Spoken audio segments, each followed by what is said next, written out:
Hi guys, magandang buhay. Kamusta po?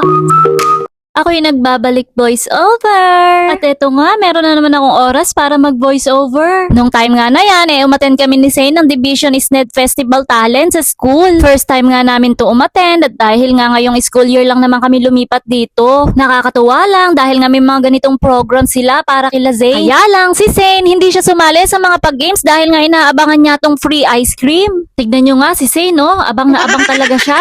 Nakakatuwa kasi talagang inaabangan niya yung ice cream na magpapila na. Sabi ko nga sa kanya, manood muna siya ng program. Mabuti na lang talaga wala na talagang meltdown na nagaganap. Marunong na din siya kasing maghintay. Kaya kahit tantrums, hindi na siya nagtatantrum. Naiintindihan niya na ako, lalo na kapag sinabi ko na wait lang at kailangan niya maghintay. At ayan nga, nililibang na niya yung sarili niya. Napakahilig nga sumayaw ni Zane, lalo na kapag nakarinig na ng sound. Kaya lang, mukhang parehas kaliwa ang kanyang paa. Samantalang ako, nung elementary, danceries. Cherries, marunong lang sumayaw pero hindi talaga dancer. At isa din to sa mga inaabangan ni Zane, yung mga loot bags. At ayan na nga, ang pinakahihintay ni Zane ng magpapila ang free ice cream. May mga grupo at samahan na nag-sponsor para dyan. At pati sa mga loot bags, meron din mga nag-sponsor. At ayan nga, nakapila na kami ni Zane. At hindi nga magpapauli si Zane dahil nga yan talaga ang kanyang inaabangan. Pumila nga ulit si Zane para sa pangalawang ice cream niya. Noon pa lang kasi talaga napakahilig niya na talaga sa ice cream. At eto na din, ang isa sa pinakahihintay niya, ang loot bags. Marunong na talaga siya pumila mag-isa niya. At sa loot bags naman, ang kukunin lang niya ang tinapay pero hindi niya kukunin yung mga candy. Nung nakuha niya na yung mga loot bags, ayan, nagaya na siya umuwi. Yun lang guys, bye!